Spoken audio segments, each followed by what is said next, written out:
Baik, hari ini kita akan membicarakan tentang bagaimana kita memikirkan dan melakukan apa yang harus kita lakukan di dalam kehidupan kita sebagai wanita, ya, bagaimana memainkan peran kita, sehingga dengan demikian kita sungguh-sungguh bisa hidup seperti apa yang Tuhan mau.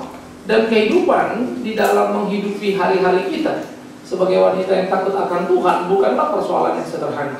Saudara, kita hidup di dalam dunia yang jungkir balik dengan segala tataran nilai, dan itu menggonjang-ganjing, ya, seluruh posisi yang ada. Nah, ini mengakibatkan sebuah situasi yang tidak sederhana. Bagaimana seperti yang sudah kita pelajari, kita terkontaminasi dengan berbagai virus terhadap hakikat diri, sehingga orang tidak lagi hidup menurut apa kata Alkitab, tapi hidup menurut nilai-nilai yang berlaku di sekitar diri.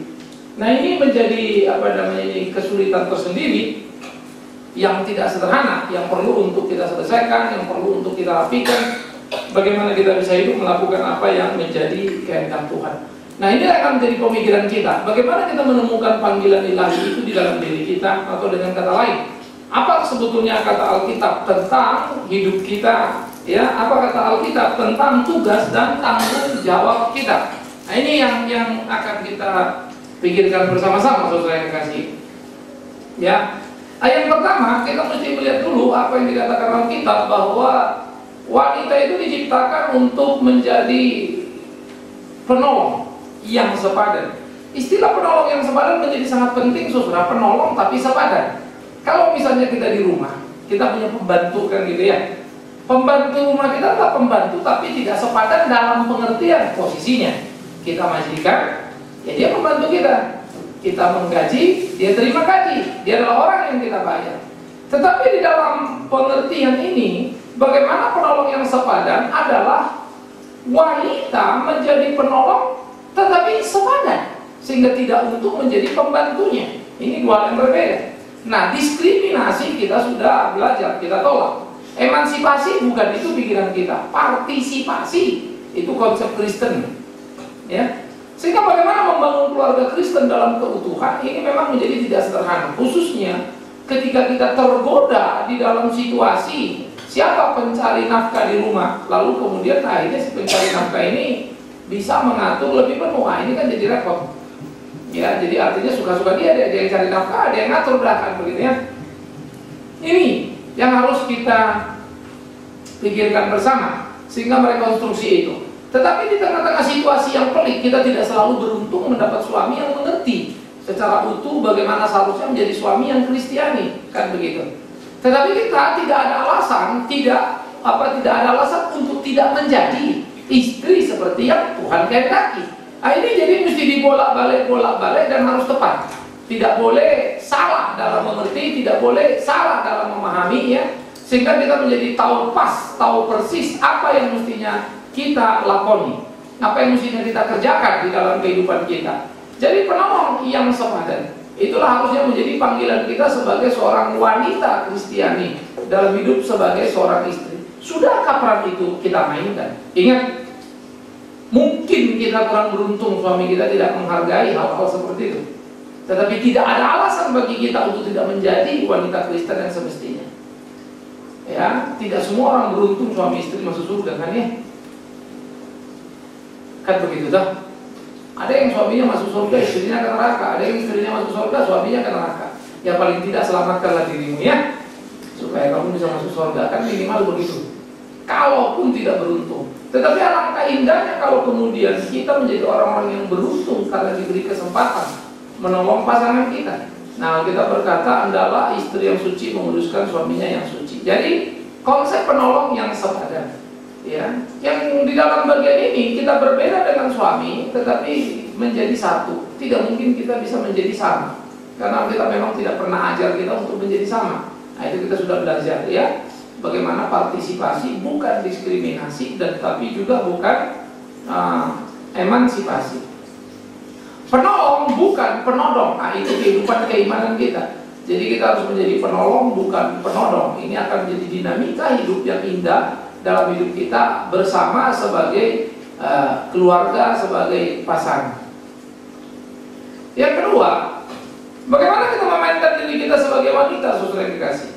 Pertama, kita mesti sadar bahwa ketika kita diciptakan Tuhan, maka dikatakan diciptakanlah manusia itu, diciptakanlah dia laki-laki dan perempuan. Artinya, ciptaan Tuhan yang diciptakan menurut gambar dan rupa Tuhan itulah laki-laki dan perempuan. Jadi bukan hanya laki-laki yang diciptakan segambar dengan Tuhan, perempuan juga. Sehingga kesamaan, kesehakikatan, ya, itu memberi kita juga satu peluang untuk bisa menolong suami kita sebetulnya. Karena kita diciptakan dalam komposisi atau posisi yang sama. Ya. Tetapi relasi kita dengan situasi dunia di sekitar kita seringkali menjadi satu kontaminasi yang merusak situasi yang ada di rumah atau situasi yang semestinya. Nah, jadi kalau kita melihat bagaimana manusia diciptakan Tuhan laki-laki dan perempuan, ya, diciptakan dalam kesegambaran, diciptakan dalam kesatuan yang utuh, sehakikat dengan Tuhan itu, maka kesama sehakikatan inilah yang kita mesti jaga. Ya, tetapi selalu lagi-lagi saya mesti selalu merimain gitu ya, tidak selalu suami kita memainkan peran yang sama, sehingga kadang-kadang kita merasa jadi beban. Loh, saya ini coba menjadi wanita Kristen yang baik, tapi suami saya nggak begitu tuh.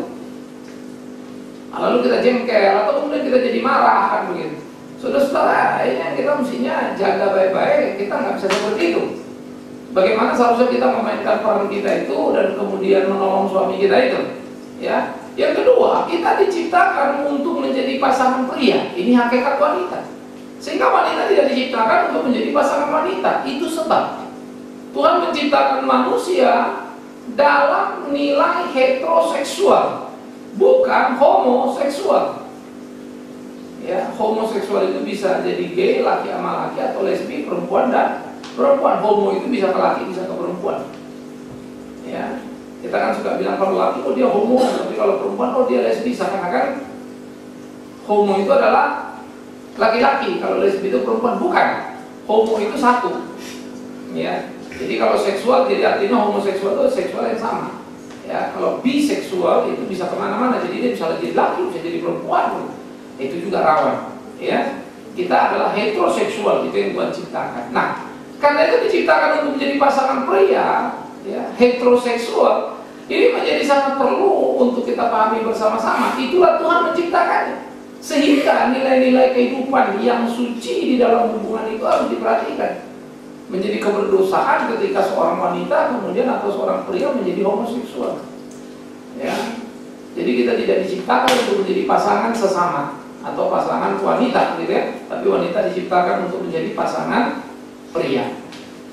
Yang ketiga, diciptakan menjadi satu dengan pria, suami istri dalam perbedaannya. Di bagian 2 ini ada poin berikutnya adalah diciptakan satu dengan pria, suami istri dalam perbedaannya. Itu sebab menarik. Ketika Tuhan menciptakan manusia, seusai manusia diciptakannya, ya, lalu Tuhan berkata tidak baik manusia itu seorang diri, kan begitu ya. Lalu menjadikan seorang penolong baginya. Apakah kira-kira Tuhan nggak tahu kalau sendiri itu nggak baik? Ya nggak mungkin lah. Masa Tuhan nggak tahu? Dia kan Tuhan, pasti tahu dan maha tahu dong ya. Jadi apa sebetulnya arti kalimat itu? Kalimat itu tidak sedang mengatakan, tidak sedang memberitahu kita bahwa dia tidak tahu. Tapi kalimat itu mau memberitahu kepada kita mengapa kita diciptakan 2 dan bukan 1. Ya. Jadi reason atau alasan terhadap hal itu adalah karena Tuhan mau manusia itu sepasang. Ya. Bukan Tuhan tidak tahu. Nah, tetapi dalam keciptaan sepasang itu kenapa perempuan dulu dan bukan laki-laki dulu? Kenapa laki-laki dulu baru perempuan? Maka kemudian Tuhan memang menaruh laki-laki menjadi pemimpin di dalam kehidupan, perempuan menjadi penolong. Tetapi pemimpin dan penolong ini bukan 2 orang yang berbeda posisi, sama posisi sekalipun berbeda fungsi. Ini menarik ya. Berbeda fungsi bukan untuk kompetisi, mana yang lebih hebat, kamu apa saya? No, berbeda fungsi untuk saling mengisi, saling melengkapi. Nah, itu yang kita sebut partisipasi. Jadi keunikan hubungan kekristenan ini membuat satu nilai yang sama tingginya mengangkat baik laki-laki dan perempuan, tidak ada yang direndahkan. Ya. Itu sebab yang sudah disatukan oleh Tuhan tidak boleh diceraikan, maka tidak dikenal perceraian. Itu mengakibatkan sebetulnya adalah artinya hidup benarnya itu seperti apa, nilai-nilai seperti itu. Nah, ini yang kita mesti perhatikan. Jadi bagaimana diciptakan satu dengan pria, suami dan istri, dalam perbedaannya ini menjadi sangat penting. Tidak sama, memang beda. Sementara apa yang kita katakan tadi diciptakan menjadi pasangan pria, maka diciptakanlah perempuan itu dari mana? Tulang rusuknya laki-laki. Sehingga tulang rusuk laki-laki menjadi simbol kesatuan. Dia tidak diciptakan si manusia yang bernama Adam lalu bikin lagi sendiri Hawa gitu ya. Enggak tuh. Justru kesatuannya itu menjadi unik karena tulang rusuk yang diambil itu. Padahal apalah susahnya Tuhan menjadikan itu dua sekaligus kan begitu kan? Ini satu ini satu. Kenapa dia jadikan dua? Ya. Maka kemudian ketika dia menjadikan dua, tahulah kita. Karena pada sebelumnya juga binatang sebetulnya itu sudah pada sepasang-sepasang. Konsep yang kemudian nanti di kelas juga dipahami olehmu membawa sepasang-sepasang. Masa manusia tidak? Tetapi dalam kesepasangan binatang, tidak ada binatang perempuan diambil dari tulang rusuk binatang binatang betina diambil dari tulang rusuk binatang jantan. Tidak ada. Kesatuan mereka itu tidak ada seperti manusia. Maka kalau binatang tidak bisa satu, ya bisa dipahami. Kalau manusia tidak bisa satu, ya binatang. Kira-kira begitulah ya. Ya kalau nggak mau dibilang binatang, ya bersatulah, kan begitu kan? Sehingga ada sebuah pemahaman yang diajarkan kepada kita untuk kita bisa mengerti keutuhan, kebenaran akan pemahaman sebagai seorang wanita itu seperti apa begitu. Ya. Nah, jadi ketika wanita diambil dari tulang rusuk, seorang Rabi Yahudi pernah mengatakan wanita tidak diambil dari tulang kepala laki-laki supaya kemudian dia serba dipenuhi, dimanjakan, hebat, luar biasa. Tapi juga bukan dari tulang tangan supaya dia ditampar atau tulang kaki untuk diinjak. Tapi diambil dari tulang rusuk untuk dilindungi, dijaga dan didekap. Wow, keren banget ya. Jadi itu Rabi Yahudi itu membuat satu kalimat yang bagi saya itu satu hal yang menarik. Bagaimana coba dia melihat filosofi di dalam penciptaan manusia. Tetapi yang menjadi clear bagi kita tadi ingat, tidak ada binatang betina diambil dari tulang rusuk binatang jantan. Hanya manusia. Ya, dan tulang rusuk adalah protek bagian dari diri yang perlu diprotek, yang perlu dijaga. Ya, itu sebab tulang diri itu tulang dada itu kan kita paling jaga nih gitu ya. Iya. Yang kedua, tulang dada kita tuh dari tulang rusuk. Ini di daerah situ ada paru-paru. Ya, ini menjadi alat apa kita? Napas, hidup. Ya. Sehingga wanita itu menjadi simbol hidupnya perempuan laki-laki, makanya bilang penolong. Sendiri dia tidak akan bisa begitu ya. Nah, ini menjadi satu yang menarik sekali saudara. Hubungan itu ya, keunikan di dalam relasi. Oleh karena itu ketika wanita diciptakan menjadi penolong, dia adalah penolong yang berasal dari yang ditolong. Dia adalah penolong karena dia bagian dari yang ditolong. Kan begitu. Jadi kehilangan tulang rusuk satu itu ya, ketika diberikan kepada wanita lalu itu menjadi wanita, artinya si wanita menyangga kekurangan yang ada pada siapa? Si pria kan ketika diambil tulang rusuk laki-laki lalu dibuat oleh wanita, artinya kan ada yang hilang pada laki-laki ya. Ada yang kurang kan? Yang kurang itu apa? Tulang rusuk itu kan? Artinya ada yang kurang pada laki-laki. Lalu supaya lengkap gimana? Ya tulang rusuknya itu. Apa itu tulang rusuknya? Ya perempuan. Itu sebab laki-laki dan perempuan menyatu karena bagian dari tidak terpisah oleh. Lah perempuan bagian dari laki-laki tidak terpisah oleh apapun. Maka laki-laki tanpa perempuan itu, tanpa penolong itu dalam konteks istri itu, dia menjadi pincang pada diri. Ya, tapi ini tidak sama dengan gimana orang yang nggak married. Kita tidak sedang bicara itu, tapi kita lagi bicara yang married atau pernikahan itu. Karena memang Alkitab sendiri mengajarkan ada panggilan yang diberikan secara spesifik, anugerah kepada orang-orang untuk tidak menikah, itu blessing tersendiri. Ya, nah, jadi kalau kita melihat di dalam bagian seperti itu kita mulai perhatikan, luar biasa loh ini. Ya, maka kita diperhadapkan kepada satu nilai yang sangat menarik sekali dalam kehidupan. Bagaimana kita belajar untuk mengerti apa sebetulnya menjadi kehendak Tuhan dalam hidup kita, sehingga hidup kita itu menjadi hidup yang memuliakan nama Tuhan itu. Nah, inilah yang mestinya kita pikirkan, inilah yang mestinya kita renungkan, inilah yang mestinya kita lakoni dalam hidup kita. Sehingga dengan demikian kita bisa bergerak seturut dengan apa yang Tuhan mau dan hidup kita menjadi hidup yang menyenangkan hatinya. Nah, bahkan pikir seperti ini, ya, yang harus kita kembangkan, bahkan pikir seperti ini, yang harus kita pahami dengan utuh di dalam hubungan suami istri. Jadi kita sadar betul akan panggilan kita bahwa kita bagian dari suami kita, tidak terpisah dari suami kita oleh apapun juga. Ya, bahwa suami kita merasa dia bisa sendiri, bisa terpisah, itu menjadi bisnis dia sendiri yang dia harus bertanggungjawabkan kepada Tuhan, kan gitu. Tapi bisnis kita itu berbeda. Kita tidak begitu, kita tidak boleh begitu. Ya, nah ini yang saya pikir perlu untuk kita kerjakan sama-sama, bagaimana kita mengerti apa yang menjadi kehendak Tuhan dalam kehidupan kita, apa yang harus kita lakukan dalam hari-hari kita, sehingga hidup kita itu menjadi hidup yang menyenangkan hatinya. Nah, inilah yang seharusnya kita jalani, inilah yang seharusnya kita perhatikan, sehingga wanita memainkan perannya secara maksimal di dalam kehidupannya. Yang berikut, bagaimana seorang wanita itu membangun dirinya. Ini perlu sekali saudara. Mazmur 128 menggambarkan bahwa berbahagialah seorang laki-laki yang takut akan Tuhan, karena dia akan pulang ke rumahnya, ya, dan di sekitar meja makannya dia akan menemui istrinya seperti pokok anggur yang subur. Itu gambarannya. Pokok anggur yang subur itu memberikan satu lukisan yang sangat menarik tentang seorang istri atau seorang perempuan. Pokok anggur yang subur, pertama kita harus mengerti anggur adalah, ya gitu ya. Anggur adalah pohon kebanggaan, pohon unggulan di Israel sana. Dan anggur adalah bagian dari kehidupan yang tidak terpisahkan dari orang Israel. Pesta harus ada anggur, begitu ya.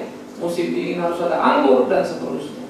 Nah, apa yang mau digambarkan? Kalau pohon anggur itu subur, waduh, itu menyenangkan setengah mati, ya, bagi sang pemiliknya, kan gitu. Sehingga wanita yang ada tulang rusuk pria itu digambarkan si pria merasakan kesukacitaan yang besar atas kehadiran istri sebagai tulang rusuknya itu, seperti pokok anggur yang subur itu. Ya, nah ini yang harus kita perhatikan. Jadi pertama, oleh karena itu wanita selalu menjadi seorang istri, ya, yang harus membangun persekutuan pribadinya dengan Tuhan. Bagaimana imannya? Iman itu menjadi bagian penting. Kenapa saudara? Kita tidak boleh hidup dalam subjektivitas yang tinggi. Perempuan banyak bermain dengan perasaan, begitu ya. Perasaan itu harus dikendalikan juga. Karena itu perasaan harus tepat arah, jangan sampai hilang kendali. Apa yang bisa mengendalikan perasaan kita? Iman itu. Percaya kepada Tuhan memberi kekuatan menghadapi berbagai persoalan yang ada. Karena kita punya pegangan yang kokoh. Nah, dia itu akan menopang perasaan. Sehingga kita tidak hanyut oleh perasaan yang bisa menjerumuskan, yang bisa membohongi, ya.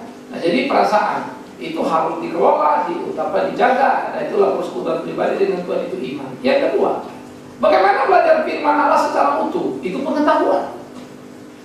Jadi jangan menghina diri kita sebagai seorang perempuan. Aduh, aku capek deh kalau mikir gitu ya. Saya pikir itu akan menjadi kebahayaan. Kadang-kadang saya melihat banyak ibu-ibu begini, aduh saya nggak bisa, saya nggak mikir, saya nggak mau bisa gitu. Tapi anaknya dituntutnya jadi pintar. Saya akan berkata, jangan mimpi anakmu jadi pintar. Perilakumu sudah membunuh seorang anakmu. Sikapmu sudah tidak menolong anak. Maka seorang ibu kalau ingin menolong anaknya, dia harus jadi pembelajar yang baik.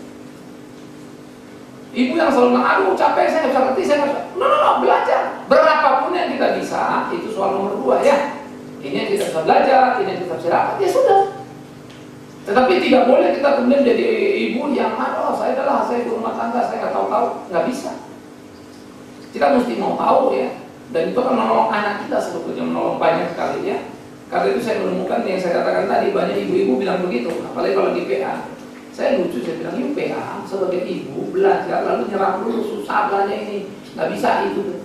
Tapi heran di sisi lain kau minta anakmu jadi pintar, suruh anakmu belajar, kamu sendiri nggak mau. Dan kamu gilanya lagi, kamu belajar itu firman Tuhan. Anakmu kau suruh belajar ilmu apa? Dunia lah kan begitu ya. Pengetahuan, apa enggak makin gila ya? Yang patut dicintai saja kamu tidak cintai. Tapi anakmu kau suruh mencintai sesuatu yang grade-nya atau derajatnya lebih rendah dari apa yang semestinya, yaitu firman. Ya, nah jadi belajar firman itu jangan pikir itu sebuah kegiatan yang sekedar berkaitan dengan otak kita, sikap hidup. Ya, dan ibu-ibu paling mempunyai pengaruh cepat sekali pada anak-anak karena betul.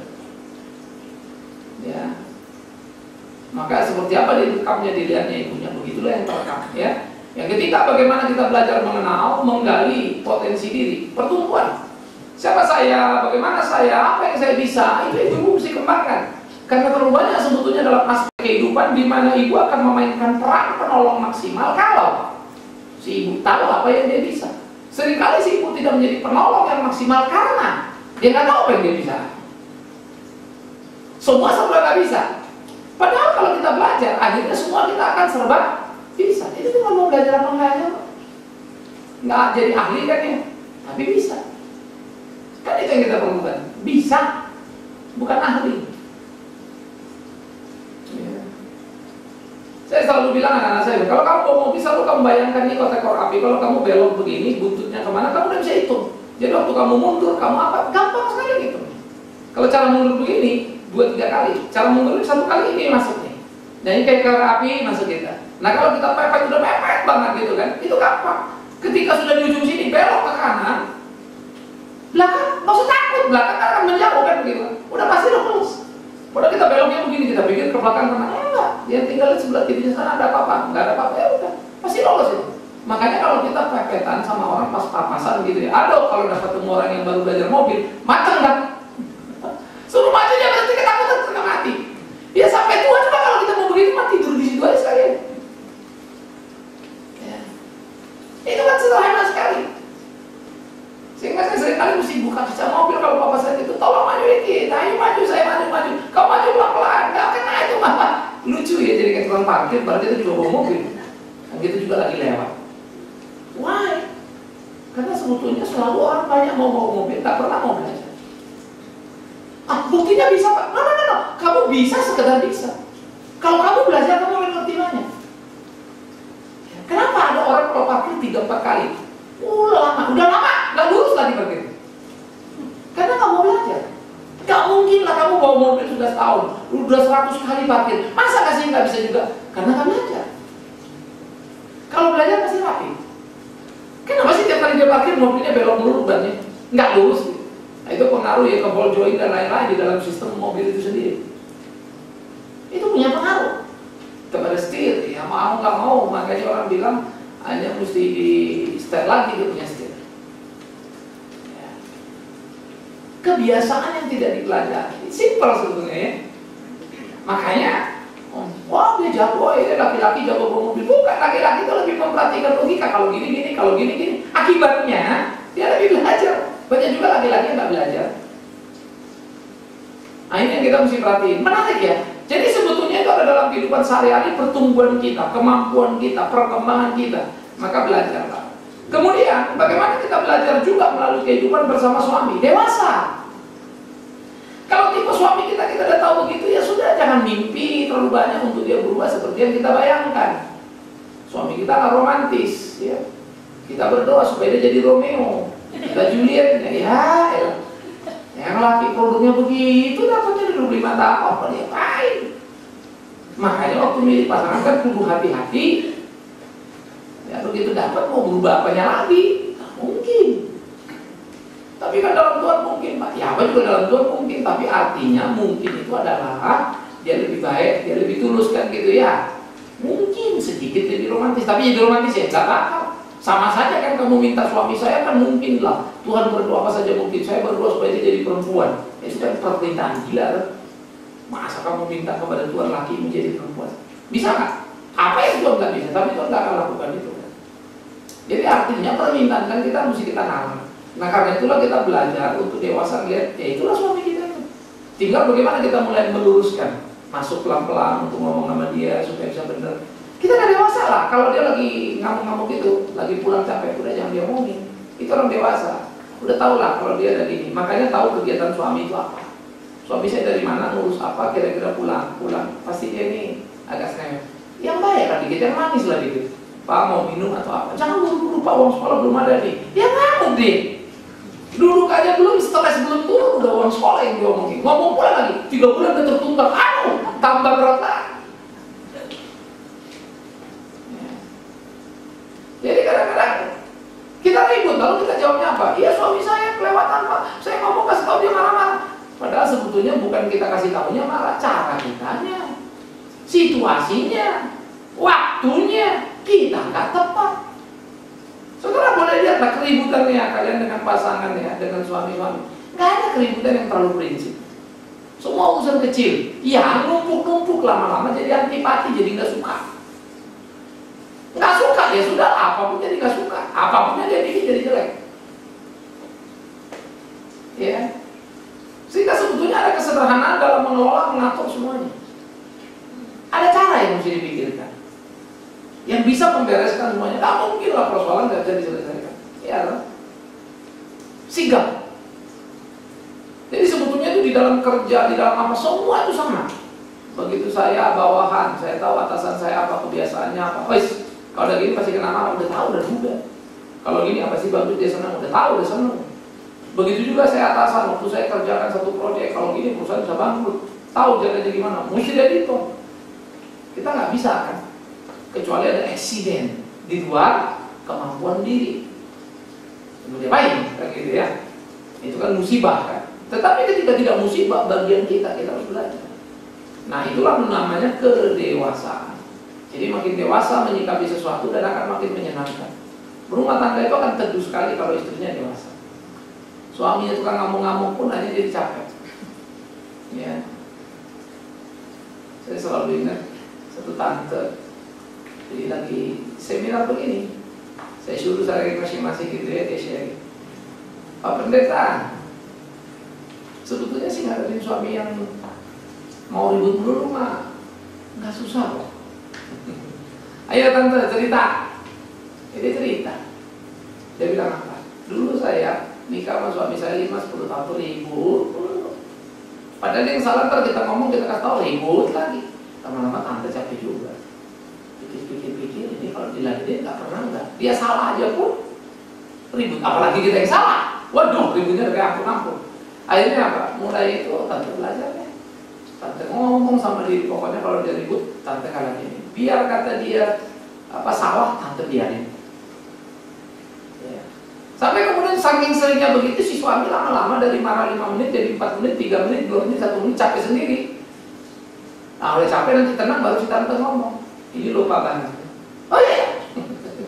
Ternyata dia yang lupa, dia ngamuk-ngamuk.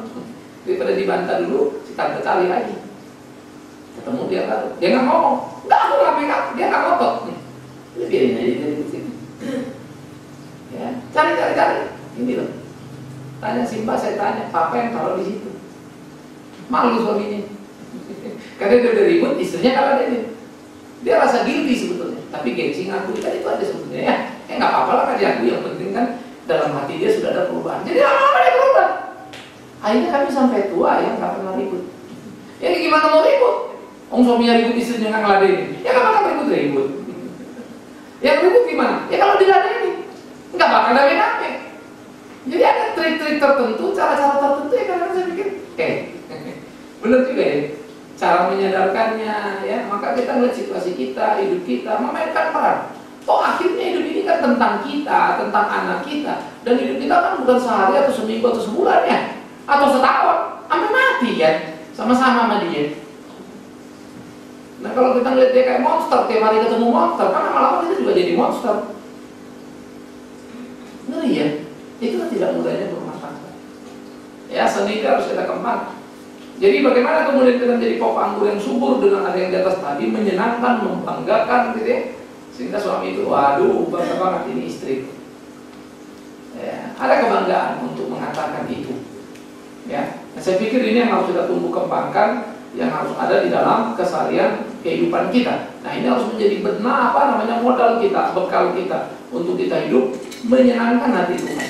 Nah, jadi lakonilah itu di dalam konteks di dalam rumah kita. Bagaimana kita belajar mempunyai iman yang sungguh dalam persekutuan pribadi dengan Tuhan dalam doa kita.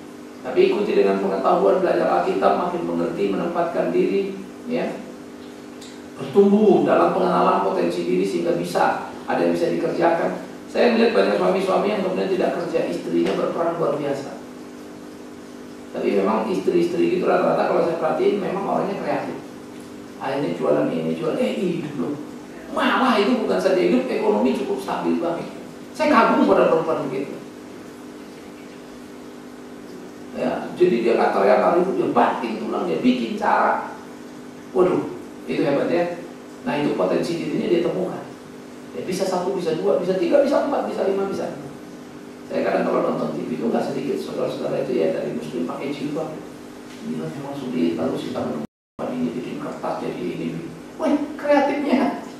Dia bikin lingkungannya, rumahnya itu orang datang latihan ibu-ibu sekitar gitu ya, hanya dia bisa nolong ibu-ibu yang lain. Aduh, orang kalau nanya itu siapa? Oh, ibu Anu. Suaminya dengar situ, orang mungkin nggak tahu siapa suaminya, tapi orang tahu istrinya. Suaminya, jantungnya kan berdegup ya. Istriku kan gitu. Ya. Tapi kalau jatuh melulu bawa gelas, masak air aja sampai angus. Bukan masak nasi lagi, air. Masak seliter, sisa juga 1/4. Lebih apa namanya, minyak habis, kalau taruh gas habis. Mau cuma masak air jadi masalah. Kan kelewatan. Ya. Saya nggak bisa ngerti kalau perempuan nggak bisa masak. Kalian pikirin guys. Tapi bukan jadi tukang masak, itu dua hal yang berbeda loh. Kan kita punya pembantu di rumahnya. Kalau kita nggak ngerti masak, tuh pembantu masak apa racun, kita nggak bakal tahu. Tapi kalau kita tahu, kita bisa suruh dia kan ya. Maka belajar lah, baca lah. Bukan jadi tukang masak, itu dua hal yang berbeda. Pak, saya nggak hobi. Hobi itu beda. Hobi adalah menjadi orang yang banyak masak. Suka masak ini, masak ini. Tapi tahu masak tidak harus jadi hobi. Tapi tahu prinsip itu. Ya, saya juga bilang itu perlu dikembangkan. Ya. Dulu kita saking gobloknya camping, masak daun singkong, taruh air, masukin daun. Kok keras ya? Belakangan pembantu bilang, ya goblok sih. Kalau mau masak daun singkong, airnya mendidih dulu, baru cemplungin terus daun singkongnya. Wah, pantes kita makan kayak makan daun. Plastik bener. Barang-barang soalnya. Lalu kalau pikir-pikir, iya. Salah ternyata tekniknya. Jadi kalau belajar itu bisa jadi kebanggaan ya senangnya. Saya laki-laki tapi saya tahu, tapi saya suruh ngerjain itu kan saya udah nggak ada kerja-kerjaan begitu. Tapi ngerti. Ya. Kalau pembantu saya suruh makan nasi goreng, saya minta ini, lu taruh ini. Yang mau butinya lebih banyak kan kayak gini nih. Ya saya ngomong di belakang. Pak, nggak kepedesan, gue udah pedes, tambahin lagi sambal. Lo aduk di situ. Jadi nasi goreng pedas kalau saya makan kayaknya lebih enak dari yang di Mulia. Kadang-kadang saya nyesel makan di luar, enak kayak di rumah. Ya, cuman kegiatan aja membuat kita harus selalu berurusan dengan luar ya. Yang berikut, menguduskan suami. Ya, sehingga kita harus pahami, pertama menguduskan suami yang tidak tulus pertobatan. Artinya begini, kalau kita istri yang sudah kenal Tuhan, suami kita belum kenal Tuhan, jangan nangis. Karena bagaimanapun itu pilihan kita, suami kita itu. Kita pilih dia, kita nikah sama dia. Waktu mau nikah, pacaran kan bisa putus toh. Nah karena itu berdoa untuk dia supaya bagaimana dia bertobat. Tapi jangan harap juga kita berdoa dia bertobat. Perilaku kita, hidup kita, cara kita, itu menjadi tuntutan yang serius. Dan itu akan menolong suami kita masuk dalam pertobatan, pengenalan akan Tuhan. Yang kedua, bagaimana kemudian menolong si suami ini mengenal Tuhan dalam pertumbuhan tadi. Libatkan dalam saat teduh kita, libatkan dalam pelayanan. Ya, saya menemukan banyak sekali istri-istri yang tough luar biasa ya. Tetapi kemudian suaminya yang tadi merit beda agama, ya dia masuk ke Kristen, tapi ya Kristen-Kristenan lah kan gitu kan. Tetapi kemudian dalam perjalanan menjadi menarik ketika kemudian si suami ini jadi ke gereja, ikut latihan pada suatu. Saya pikir-pikir gimana? Saya kalau dengan istrinya, aduh Pak, 20 tahun berjuang Pak. 20 tahun saya selalu bermanja-manja dia, apa yang dia mau saya kerjain terus Pak. Lalu kadang saya suka minta antar ke gereja dong, antar paduan suara dong gitu. Tapi jangan pergi ya Pak, tungguin gitu. Lama-lama suaminya nungguin, lihat lama-lama masuk ke dalam, terlibat. Tapi bagaimana mau ngajak suaminya kalau suaminya nggak senang sama dia? Maka dibikinlah suaminya senang sama dia dulu. Menarik ya. Jadi kalau saya baca, saya dengar gitu cerita itu, mereka ngomong, saya kagum loh pada ibu-ibu begitu. 20 tahun lebih berjuang untuk suami itu bisa kenal Tuhan. Ya itu tahun 25 seperti saya bilang. Bayangin Pak, karena kami meritnya Kristen. Memang sih dulu dia bukan Kristen. Terus berjuang. Ya. Nah jadi bagaimana sampai suaminya itu bertumbuh lalu kemudian terlibat dalam pelayanan tadi. Ya. Jadi paduan suara tadi istrinya ikut suruh antar suami suruh nunggu, lama-lama sang suami juga bisa nyanyi sih sebetulnya, terlibat masuk ke dalam. Ya. Ini yang menjadi sangat manis ya. Bagaimana terus menjaga kelanjutan kekudusan anak-anak. Persekutuan artinya hubungan kita. Persekutuan itu tidak sama dengan sekedar kita membuat ritual. Ayo doa satu meja. Buat apa kita doa satu meja tiap hari? Tapi ribut juga tiap hari. Doanya satu kali, ributnya 10 kali. Itu apa pengajuan? Maka jadi nanti lama-lama kita ini imun terhadap kebenaran. Ya. Maka di gereja itu ya kita dengar khotbah, wah katakanlah bagus, keras, meneguh dan segala macam. Lalu dalam relasi tapi kita nggak pernah beres. Percaya, lama-lama kita khotbah itu imun sudah. Kita udah kebal tuh. Ya. Akhirnya ya udah berasa lama-lama jadi biasa. Tadinya rasa terpukul tapi nggak berubah. Nah, jangan sampai kita imun terhadap kebenaran. Ya kita persekutuan tiap hari tapi ribut juga terus, nggak ada perubahan pada diri. Oh dia nggak mau berubah, bodoh amat dia nggak mau berubah. Orang lain biarkan tapi kita. Begitulah kita bawa ke dalam rumah kita, atmosfer kehadiran kita akan punya pengaruh. Ya, atmosfer kehadiran. Jadi ini yang mesti kita pikirkan, ini kita mesti lakukan di dalam hidup kita. Ya, camkan itu, renungkan itu, bagaimana mengerjakan itu dengan utuh sehingga itu sungguh-sungguh menjadi belas kasihan Tuhan tersendiri dalam kehidupan kita. Bagaimana menolong suami dalam relasi horizontal? Saudara, lagi-lagi tidak selalu kita beruntung punya suami yang ngerti semuanya, bisa semuanya. Tapi sometimes kita menemukan suami kita yang bingung dengan dirinya. Lalu bagaimana kita menolong suami menemukan potensi diri? Sehingga peran seorang wanita sebagai penolong kadang-kadang keblinger. Saya istri Pak, saya mesti tolong suami saya. Ya, itu namanya istri. Saya nggak menolong dia, nggak apa-apa, kamu bukan istri. Simpel aja sebetulnya ya. Karena jangan lupa, ketika kita menikah, keputusan siapa itu? Hargailah dirimu dengan keputusanmu itu. Itu yang minimal. Hargai dirimu dengan keputusan minimal. Kalaupun belum bisa menghargai pasangan itu, kan? Nah, baru tolonglah dia menemukan potensi dirinya. Dia bisa apa sebetulnya? Ya, saya punya satu kawan. Kalau saya perhatikan dia, selalu dia bergaul ke suaminya, diajak, dikenalin sana kenal. Waduh, dia cukup hebat menjadi partner suaminya dalam arti kata mengembangkan bisnis suaminya. Kan? Suaminya gak kenal sama orang sana, dia si istri ini kenal sama istrinya itu, istrinya kenal kan. Terus suaminya dia ajak kenalan sama suaminya, makan malam apa, lama-lama jadi berkembang ya. Saya bilang jago nih. Sehingga ada orang-orang tertentu kalau kita bilang, siang bisnisnya hebat Pak. Enggak Pak, istrinya. Gitu ya. Banyak ini grup-grup konglo kalau saya kata, ini istrinya jago, ini istrinya. Semua orang juga ngaku itu. Tapi yang maju di depan, suaminya yang dikenal orang suaminya. Hebat ya. Ya, jadi istrinya itu jadi mohon.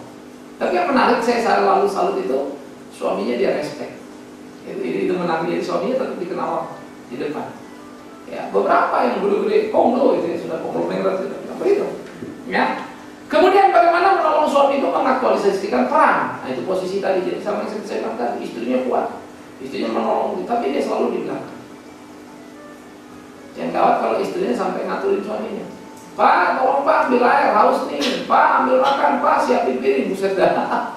Sampai orang lihat, kamu dapat pembantu dari mana? Atau orang bilang, gila loh ini mesra amat sama pembantunya. Manggilnya papa.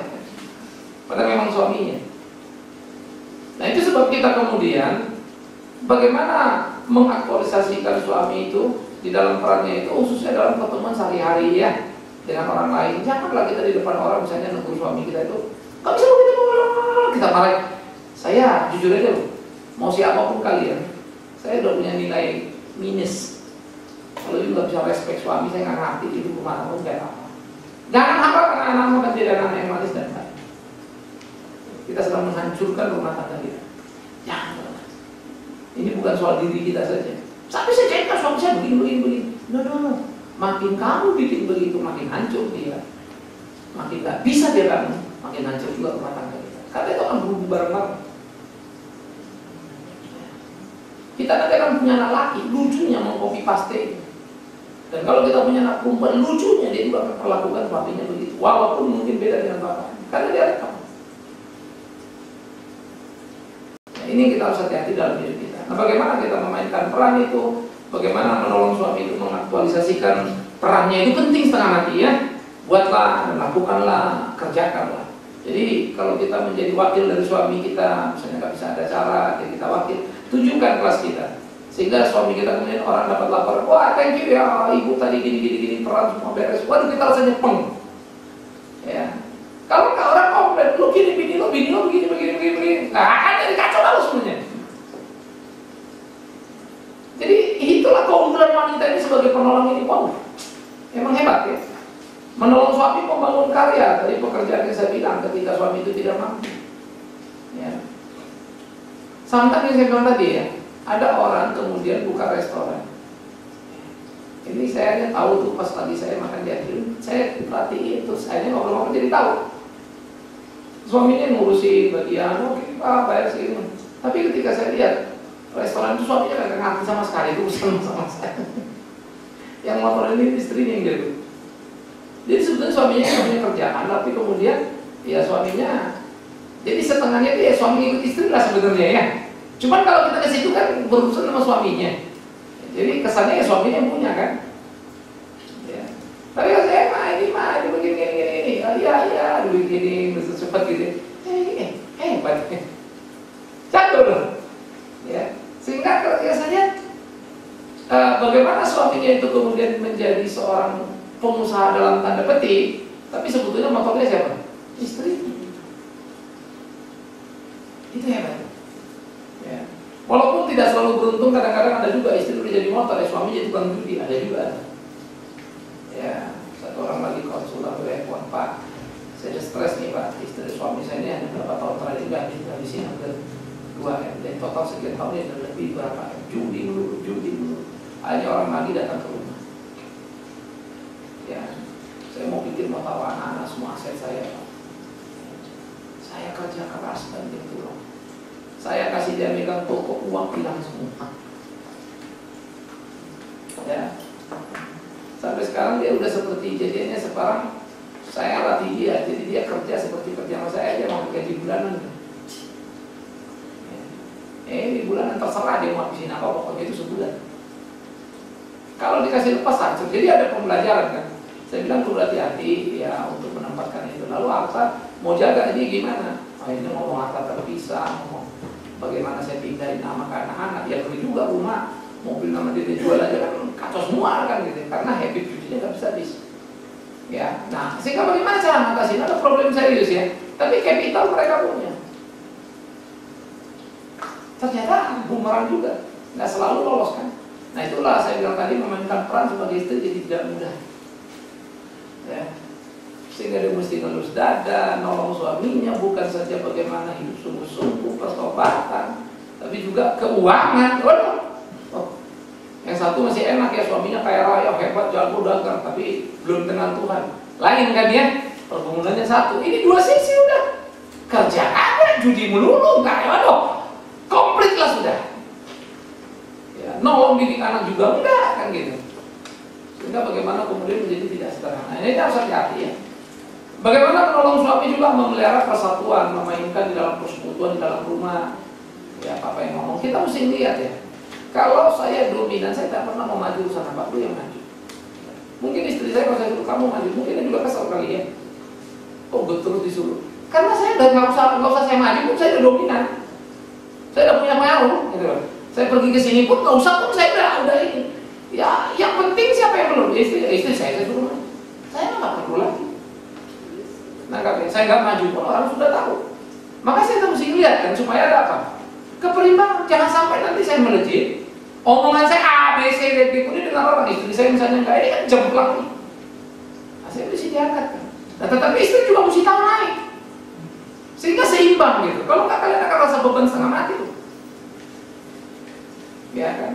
Kalau suami kita itu top, dikenal orang semua orang datang ke suami kita, lalu kita kayak angin lalu aja. Makin hari makin menderita gitu. Nggak ada orang panggil kita ibu. Semua papa, ini pak, kita tolong pak. Kita kayak nggak ada aja di situ. Lama-lama kita nggak kuat ya. Oh, udah kalau suami gue pergi nggak bilang aku nggak ikut. Itu makin gila lagi, aneh lagi sekalian. Nah maka peran. Jadi kita mesti memainkan peran seperti suami menaruh istri ke depan, begitu juga istri. Nah kalau dia sudah dominan, sudah dikenal, lalu suaminya tentu lebih hati-hati. Enggak sama bapak aja, kan simpel. Ya, kecuali orang kedatangan kan nggak bisa dipindah. Tapi urusan dia. Nah itu kan mendorong kita untuk terus maju ya. Bagaimana juga menolong suami dalam ketegangan? Penghiburan. Namanya suami itu pekerja sawah dalam tanda petik. Artinya orang yang keluar cari nafkah ya. Di luar pasti stres, tegang, apa pulang kasih lah, hiburlah. Bagaimana menolong dia? Ya. Nah ini satu peran yang kita mesti mainkan sehingga kita bukan menjadi perongrong, tapi bagaimana menolong suami itu terhibur sehingga dia kuat, dia pulang merasakan kegairahan yang cukup. Ya. Ini menjadi sangat penting. Nah ini yang harus kita tumbuh kembangkan dalam hidup keseharian kita. Yang berikut. Bagaimana menolong suami dalam relasi vertikal? Coba kita buka Amsal 31 ayat 30. Amsal ini adalah satu ayat yang sangat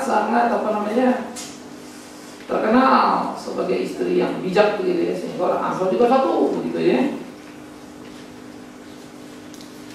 Oke, siapa yang sudah ketemu tolong baca Amsal 31 ayat 30.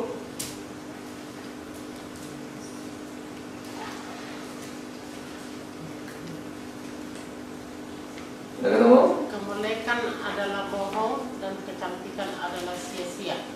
Tetapi istri yang takut akan Tuhan dipuji-puji.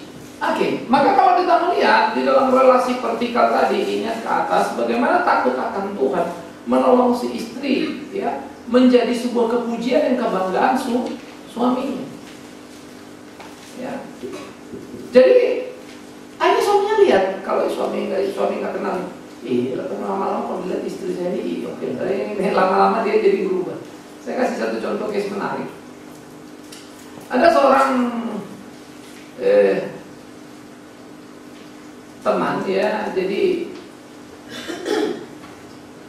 ada dua case ini, satunya di persekutuan, satunya di Frankfurt. Yang di persekutuan ini dulu saya cerita ya. Jadi dia datang, Pak, tolong doain saya Pak, suami saya kelewatan, saya disundut Pak, udah kelihatan memang di belakang sini ini bukan sundutan rokok apa gitu ya.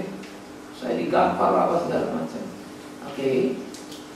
Gimana ceritanya? Dia cerita kalau suami saya kelewatan. Oke. Suami kamu udah kenal Tuhan. Suami saya memang belum kenal Tuhan Pak. Waduh, begini ngomong orangnya kasar segala macam. Terus, oh iya tadi dia marah tadi saya disundut ini. Emang dia marah kamu diam atau kamu juga bantah dia? Emang saya bantah Pak. Jadi kita ribut. Oke. Mari kita breakdown. Lalu kamu saya doain dia doain apa? Supaya dia berubah. Kenapa nggak kita doain kamu dulu? Wah, gak marah sih ibu. Lu kok bapak saya didoain suami saya bermasalah? Ya, memang kalau dalam kekerasan itu iya. Tetapi tolong, tadi kan kamu bilang suamimu belum kenal Tuhan dia. Kamu waktu nikahin ke suami nggak kenal Tuhan, kamu salah nggak? Ya salah. Berarti kamu bermasalah kan ya? Nah, yang kedua, tahu nggak kamu kalau kamu menikahi wanita pria belum kenal Tuhan dan orangnya kamu bilang juga kasar, paketnya adalah aniaya. Itu kan satu paket paket hemat ya.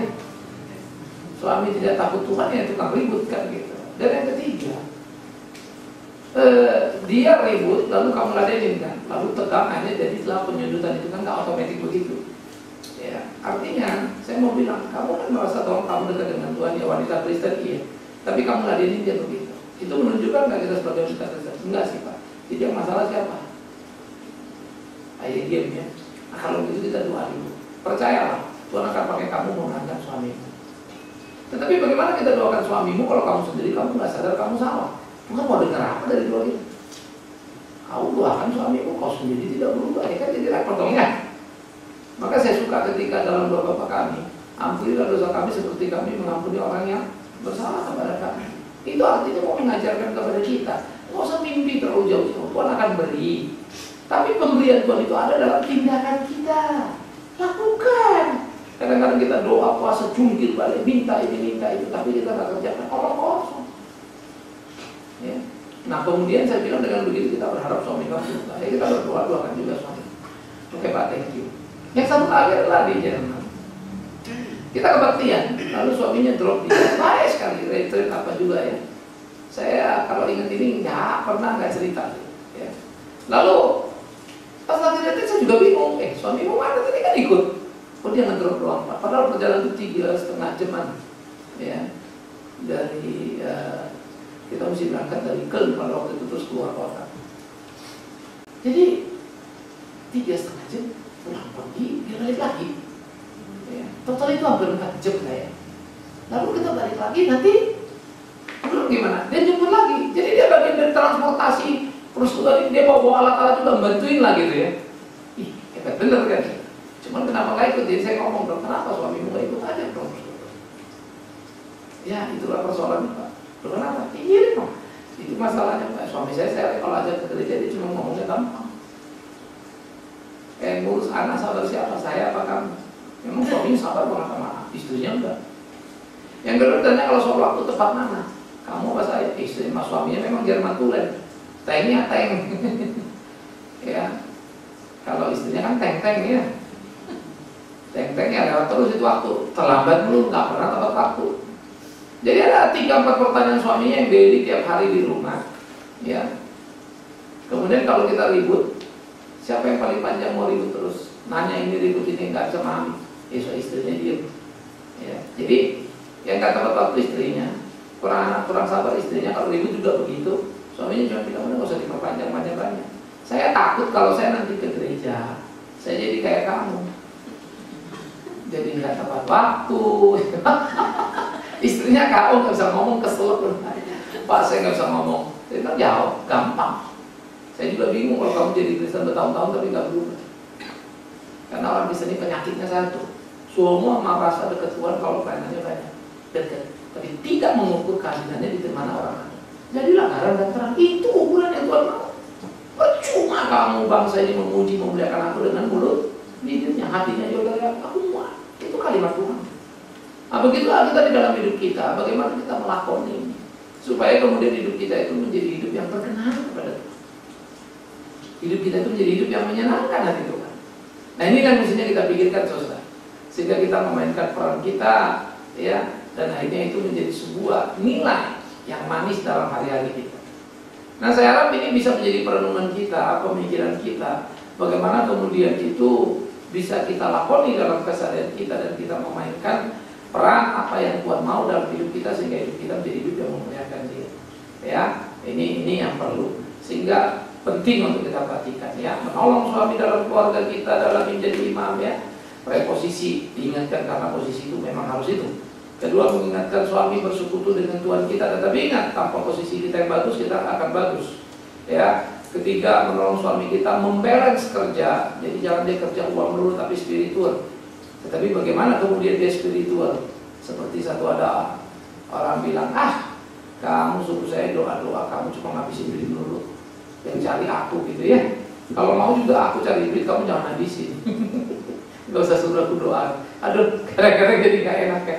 Nah itu penyeimbang. Jadi penyeimbang posisi kita mesti pentingnya mendampingi suami dalam kegiatan rohani yang menjadi pendampingnya, dan kemudian mendukung suami kita dalam pelayanannya menjadi pendukungnya.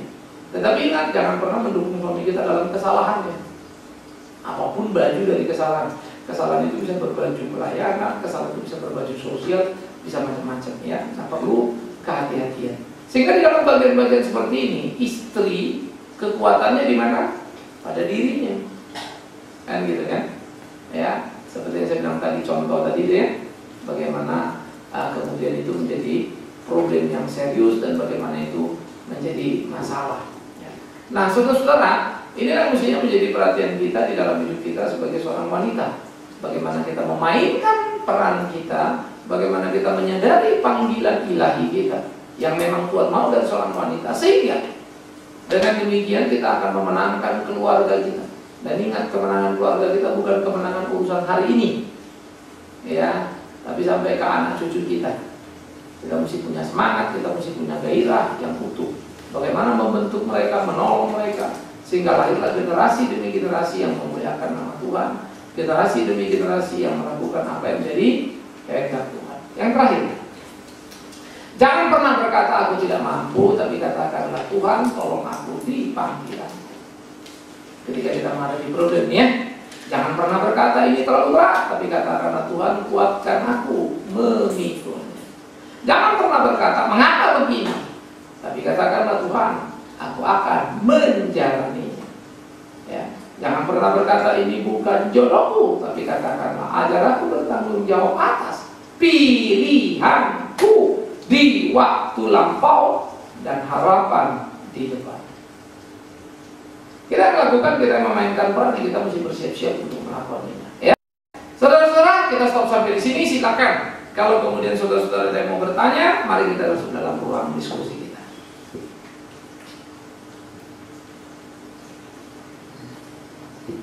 Hari ini nanti saya suruh print out aja ya, besok jadi berikut tidak nanti di print out ya.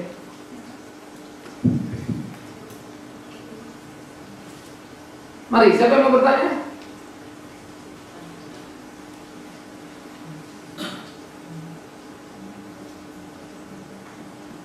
Kenapa saat teduh semua? Kayaknya kami dikasih beban berat nih. Semua ibu. Ya. Saya punya sepupu Pak. Dari kecil dia ikut dengan orang tua saya karena bapaknya menikah lagi. Sesudah besar, kok dia masih punya sifat dari bapaknya yang timbul gitu di dalam ini. Itu bagaimana? Oke. Namanya anaknya bapaknya, iya ada gen bapaknya. Kalau dia nggak jadi kayak bapaknya, kita juga bingung bapaknya yang mana. Tetapi tidak ada alasan gen untuk mengatakan, ya saya tidak kayak bapak saya, enggak. Tapi bagaimana dia bisa berubah melawan apa yang salah. Yang kedua, secara psikologis apa yang direkam waktu lampaunya ini, waktu kanak-kanak sampai berapa lama dia ikut orang tuanya kan kerekam tuh, masuk di dalam memori unconscious, itu bisa keluar. Lucu ya, ketika dia mau defense mechanism atau dia mungkin bereaksi, mau membela diri, cara negatif itu keluar. Kita ini ada yang luput dari perilaku ini. Nah kita mesti melawan sendiri, karena kan itu kita makin dewasa kan, itu namanya penguasaan diri. Muncul keinginan, tapi kita tahu ini nggak baik. Nah, itu harus dilawan. Keinginan dari mana? Unconscious tadi, yang pernah kita copy dari papa mama kita yang dulu, yang sebetulnya salah. Itu Pak ikutnya dari kecil dari dia umur 1 tahun. Lah, sekarang yang dimaksud muncul kan saya bilang tadi ada 2 aspek. Pertama dia ngerekam, copy paste tadi kan, itu bisa dilakukan. Yang pertama yang kedua adalah jangan lupa itu kan dikirim bapaknya turun kan, temperamental lah apa, ya kan anak sama mirip orang tua kan biasa. Bukan hal yang negatif kan. Nah, tapi waktu dididik dia seperti itu, muncul nilai negatif, nah itu yang mesti diarahkan kan. Kenapa begitu? Nah itu saya bilang tadi, balik lagi penguasaan diri. Jadi ada 2 aspek, kita mengut anak lah misalnya ya, adopsi. Ya anak ini kan gak serta-merta jadi kayak kita loh. Ada gen dari orang tuanya. Nah bagaimana kita memaintainnya dari kecil ini kan, supaya kemudian dia jadi baik seperti yang kita harapkan lah kan. Maka tanggung jawab kita di situ. Makanya mengadopsi anak jadi ekstra dalam mendidik anak itu. Kita mesti tahu betul struktur keluarganya itu kayak apa. Ya. Nah, kadang-kadang anak-anak yang kita gitu misalnya dibuang sama orang tua, itu anak dia juga kurang tanggung jawab. Lepasnya tanggung jawab selalu gitu kan. Kita pikir, ini mirip kayak dia dulu dibuang sama orang tuanya, kamu tanggung jawab kan. Lepas aja. Ini jadi begitu. Ada unsur. Nah ini yang dilatih. Sehingga oleh pelatihan, pembentukan dia akan berubah. Itu kan harapan kita kan. Sehingga dia lebih matang, lebih menguasai diri, dan dia tidak terjebak di situ. Tapi di dalam hatinya ada kepengenan. Ada. Ya, tinggal ada remnya apa enggak.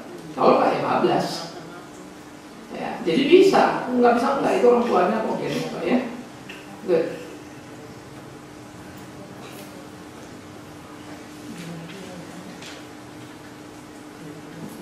Mari, siapa lagi? Kalau ibu begini, kalau ibu begitu kan begitu.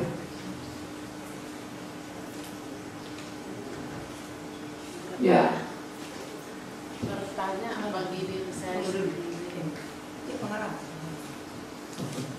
Aku bertanya sama Bapak Pendeta bagi diri saya. Memang ini kan dengan berjudul 7 mahkota wanita. sehingga tidak ada menyinggung bagaimana untuk laki-laki. Jadi untuk menghadapi si laki-laki atau suami, karena saya sejak menikah tidak pernah melawan suami saya. Jadi apa dibilang itu aku turutin terus, jadi sampai sudah berakar kemauannya, seperti yang dibilang Bapak Pendeta tadi, karena si laki-laki yang mencari nafkah, sehingga dia maunya itu kita turuti terus. Jadi karena udah aku turutin karena aku masih punya anak kecil dulu, saya tidak mau melawan, kasihan aku sama anak-anakku, karena aku punya anak 7. Jadi sekarang setelah berbuat suami saya seperti yang sudah saya ceritakan, seperti yang dibilang Bapak Pendeta itu, apa yang kita dengar itu terekam di otak kita. Karena omongan suami saya dari dulu ke saya sudah terprogram semuanya, sehingga aku balikkan ke dia. Apa yang dia katakan itu, saya pikir karena sekarang anakku sudah besar-besar, sudah menikah, yang bungsu sudah mahasiswa, jadi tidak ada lagi yang saya pikirkan untuk menyuapi, mau mandiin, sehingga aku berani melawan. Jadi Bapak Pendeta tadi mengatakan kalau kita lawan makin amburadul, memang benarnya. Tapi karena tidak ada pelampiasannya lagi kemana, harusnya sama suami dong yang kita bikin untuk melawan begitu. Jadi sekarang saya, karena aku masih terbayang gitu, kok saya begitu baik sama wanita ini. Datang dari kampungnya dia masih kumuh dan juga masih penyakit TBC, aku obat-obati dia. Tapi kenapa kok tega dia berbuat begitu di rumah saya? Kok tega suami saya? Padahal waktu awal dia datang dari kampung, aku sudah tegur karena terus ditaruh di depan dulu di mobil. Aku ngomong cucu. Terus jawab suami saya, kok takut amat sih? Itu kan kalau nggak buru-buru katanya. Jadi, itu pikiran saya. Lagi di toko kan bukan orang siapa-siapa, di situ saudara-saudara semua. Itu dia.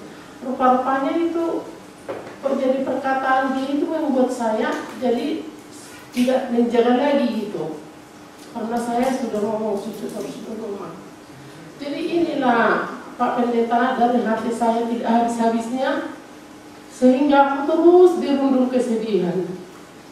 Padahal dia sudah ketawa-ketawa lah, joget-joget lah, apalah. Jadi untuk menghilangkan ini, kadang-kadang aku berpikir bagaimana caranya saya bikin. Kemungkinan kalau saya mati, atau saya sakit, dia mungkin lebih senang lagi. Memang saya katakan, kalau aku sakit atau kalau aku mati, mungkin kamu lebih senang, kamu harus bisa menikah. Kalau kamu mau menikah, silakan aja menikah sekarang. Cari aja untuk anak SMA cari buat kamu, tetapi dengan syarat, kalau kamu menikah aja, tetapi jangan ganggu kami di rumah ini, kamu pergi aja entah kemana merantau. Saya bilang begitu. Jadi inilah dari hati saya, Pak. Nggak habis-habisnya gitu sampai sekarang. Sudah 1 tahun lebih lah persoalan kami dan pergumulan ini.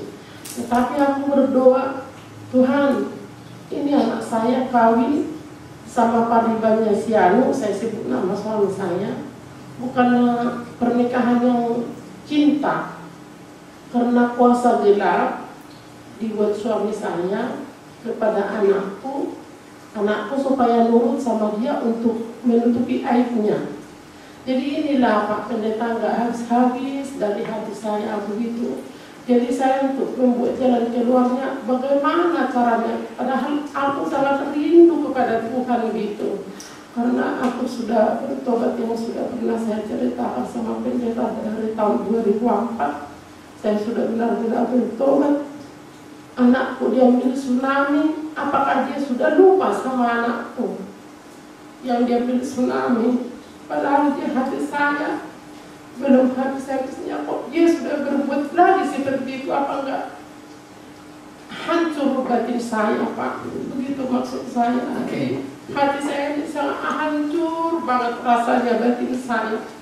Makanya saya bilang kalau ada mau jalan-jalan, kita jalan-jalan, memang saya terus semangat sama teman-teman, sama saudara-saudara di sini karena kehancuran batin saya. Tetapi di rumah itu suami saya memang berusaha untuk menenangkan batin saya. Jadi bagaimana caranya saya bikin pendeta supaya bisa saya untuk melupakan itu, karena di hati saya kalau aku masuk ke kamar sana terbayang, aku masuk ke toko terbayang, aku masuk ke ruang sana terbayang, gitu terus saya. Jadi suami saya bilang dengan semalam, kamu jangan dirundung terus begitu nangis, kok sedih terus, datang aja ke toko, kalau aku datang udah terbayang sama sekarang. Jadi saya doakan bagaimana, apakah saya salah? Saya mendoakan anak itu biar masih muda, mereka biarlah cerai mereka Tuhan. Itu doa saya. Terima kasih. Pertama harus kita pahami ya, hidup bukan sebuah cerita yang bisa kita susun kayak kita mau. Ya, jadi hidup bukan cerita, hidup ini bukan sebuah cerita yang bisa kita atur. Maunya A, maunya B, maunya C, nggak ada. Yang kedua, hidup ini bukan sekedar perjalanan logika. Ada realita-realita kadang-kadang nggak masuk akal kita di sana. Ya, kalau orang sudah bikin dosa, ya sudah pasti namanya nggak masuk akal. Ya, kalau kita bilang budak-budak, kenapa anda sendiri budak-budak? Orang kok tolol super kan kita bilang begitu. Tapi kejadian, ya kejadian. Bapak kandung memperkosa anak kandungnya Bu Nana. Nah, bagaimana itu kan? Ada. Nah, sekarang balik lagi bagaimana menghadapinya? Pertama, kalau kita mau menolong tapi kita sendiri tertodong, bagaimana mau menolong? Kan nggak bakal bisa, kan? Kita sendiri merasa sudah kalah nih, udah jadi korban nih kan. Melupakan, apa yang bisa dilupakan? Mana ada mungkin kita bisa melupakan apapun? Apapun akan ada memorinya, kan? Selalu ada kan ingatannya. Masa kita mau pergi ke satu tempat lalu bilang tolong dong otak saya dicuci baru deh? Kan nggak bisa begitu, ya? Atau kita disuntik supaya lupa ingatan gitu kan? Seperti Bu Nunun ya, Nunun baik itu kan? Bahagia dia bisa lupa semuanya. Nah, kan nggak bisa juga. Jadi apa yang mesti kita lakukan? Itu yang kita bilang penguasaan diri. Bagaimana melatih diri mengatasi itu, sehingga belajar Tuhan ini terjadi. Sakit, saya bilang tadi kan, ini ya jangan berkata aku nggak mampu, kayak gitu. Jangan bilang ini terlalu berat. Karena berat atau tidak tergantung kita bisa lewati apa enggak. Kalau bisa dilewati berat apa enggak? Enggak kan? Lah pertanyaan saya adalah apa? Udah berapa tahun peristiwa ini terjadi kok bisa masih lewat? Kan begitu toh? Kenapa anak bisa jadi kan begitu? Lalu kenapa mesti kita terjebak kepada sebuah peristiwa yang sangat mungkin terjadi dimanapun, di keluarga manapun? Pasti kalau kita urus seluruh keluarga, bukan satu cerita ini kan ya? Pasti cerita ini banyak. Nah, tapi kalau tanya lagi tadi kan bagaimana saya mau berjuang ini menghadapi ini? Satu yang saya bilang begini, jangan pernah berpikir doa lipat tangan langsung persoalannya saya bilang ada. Ada yang bilang Pak doa puasa 30 hari, 40 hari untuk puasa nggak akan berubah ini. Bukan itu ya. Jadi apa ibu perlu lakukan apa? Adalah saya berkelahi diri ini ya. Tuhan tolong aku memampukan terhadap fakta ini. Oke? Sehingga saya kalau ke toko ingat gini betul, tapi ini bukan hanya perasaan kan ya.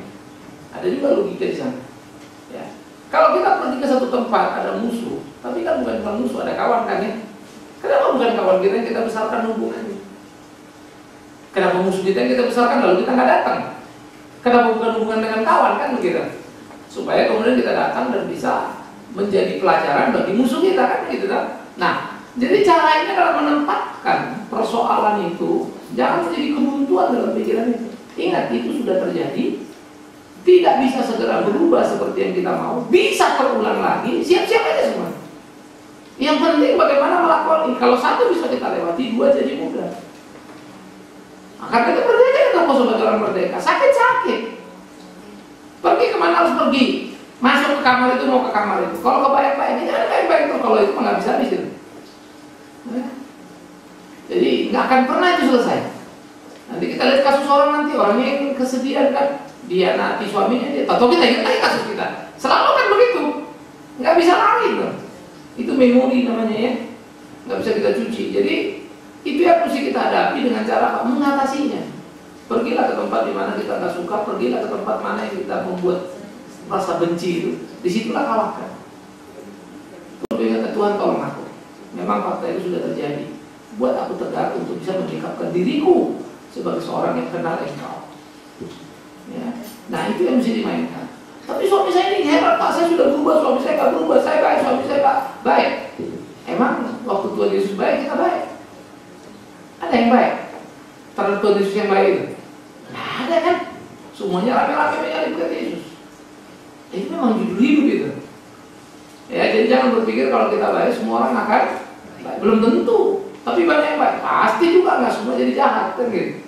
Nah ini yang mesti dilakukan. Sehingga biarkanlah satu waktu kita menunggu ketika ada orang berkata, aduh Dinan itu hebat ya, kalau misalnya suaminya sih orang kan begitu kan, tapi hebat istri. Ya raih piala itu sudah berkelahi, istilahnya sudah berperang kan, sudah bertanding kan. Ya, tinggal 500 meter lagi jangan berhenti, lari terus. Tapi air mata ini Pak, loh, di mana panen tanpa air mata? Di mana kerja tanpa keringat? Di mana juara tanpa pertandingan? Tidak ada. Semua hidup itu ada kan? Jadi maju terus, lihat terus, ya. Jadi kalau masuk ke kamar itu nggak usah lagi ya. Kalau pikiran datang apa-apa di situ kita berdoa. Pergi ke toko itu ingat-ingat di situ kita berdoa. Nah anak kita apapun terjadi paling tidak kita sudah kecolongan lah dalam tanda petik. Karena dia bisa menikah dengan puasa dalam kan gitu kan. Mestinya di situ kita berdoa supaya jangan jadi nikah. Tapi jangan bernikah doakan kali ya Tuhan ceraikanlah mereka. Itu panas hati kita. Jadi repot lagi kan. Judul 1 jadi judul 2, judul 3, panjang lagi judul dan rusak-rusak nanti semua. Bagaimana menyelamatkan rumah tangga ini? Mintalah hikmat pada Tuhan. Dimana kita mengingatkan anak kita supaya itu benar. Ya kita juga nggak tahu. Kalau saya bilang orang bisa diguna-gunain begitu, berarti kan anak kita juga bertuhannya kurang. Iya. Nah, itu kan salah kita juga sebetulnya. Karena cobalah anakku ini karena Tuhan baik, nggak bisa diguna-gunain, kan mestinya begitu. Nah ini yang kita mesti jaga. Sehingga sekarang bagaimana anak kita ini hidup dalam Tuhan dulu, supaya dia sungguh-sungguh, toh? Sehingga dia bisa menolong dirinya dalam persoalannya, kan? Sehingga dia bisa tahu bagaimana menempatkan dirinya di hadapan Tuhan. Nah jadi semua persoalan kalau kita rentek urut, langsung atau tidak ya, ada peran kita di situ, toh? Ya kan? Kita mendidik anak, mendidik anak-anak ini supaya takut Tuhan dan seterusnya. Ya, nah jadi itulah yang kita bilang dalam hidup kita mengiringi Tuhan itu tidak pernah ada bahaya yang cukup untuk membuat kita tenang di dunia ini. Ya, tapi semua kebaikan kita akan membuat kita bahagia. Tapi dalam gelombang dunia ini, perhatikan ya, tidak ada bahaya kita pernah cukup untuk membuat kita tenang di dunia ini. Tapi bahaya yang kita lakukan akan cukup membuat kita bahagia di tengah gelombang dunia ini. Jadi pasang surut itu berburu. Jangan bilang di rumah urusan begitu, di pelayanan pun kadang-kadang yang sudah Tuhan kita bawa di suara orang juga kita. Ditelikung kiri, ditelikung kanan, kita dijaga baik-baik, di belakang kita dibantai orang, bisa banget. Ya, kita sudah pelayanan dicurigai, dimarahi, bisa. Tapi kenapa berhenti?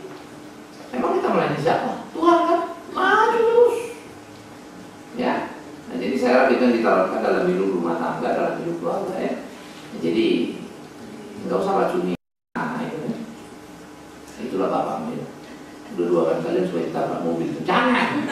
Sampai juga nanti ngubur juga kan. Nanti. Kenapa tabrak kereta? Kalau mobil masih tabrak kapal. Oh gitu.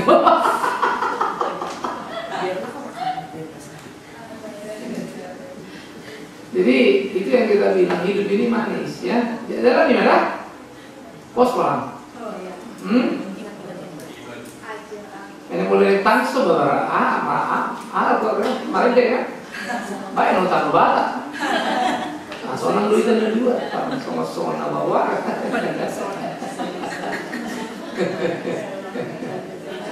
Tapi sebetulnya hidup ini kita mesti bercanda ya. Kita harus bercanda. Kalian kalau nggak bisa bercanda dengan hidup ini, kalian akan mati sendiri. Bercanda. Tapi Tuhan, kita udah bahaya dia masih gini. Aduh, berkakak hatinya. Thank God. Apa tuh mau bikin terserah ada, tapi tolong aku nih. Ya, hidup ini mesti dengan kata bisa ada dengan maut.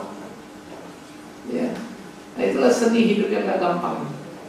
Ya, oke, good. Ada lagi? Ya, satu lagi dulu sini ya, baru turun nanti Ibu Tona. Makasih. Memang season yang ini memang tidak segampang apa yang bisa kita untuk lakukan ke depan ini ya. Antara penolong dengan penodong itu hanya berbeda L dan N gitu ya. Tapi dari segi pengertiannya jauh berbeda dan sangat-sangat serem gitu ya, penolong, penodong gitu. Saya mau tanyakan kepada Bapak Pendeta, ini ada satu kasus gitu ya. Kasus ini seorang istri, dia mengalami satu dengan masalah dengan rumah tangganya. Karena kebetulan saya lagi sedang hadapi Pak, tapi saya sebagai orang yang katakanlah saya ini wanita Kristen, apa yang bisa saya harus membantu ibu ini gitu ya. Masalahnya suaminya saat ini dengan jelas-jelas dan sepengetahuan istrinya katakanlah berselingkuh ya.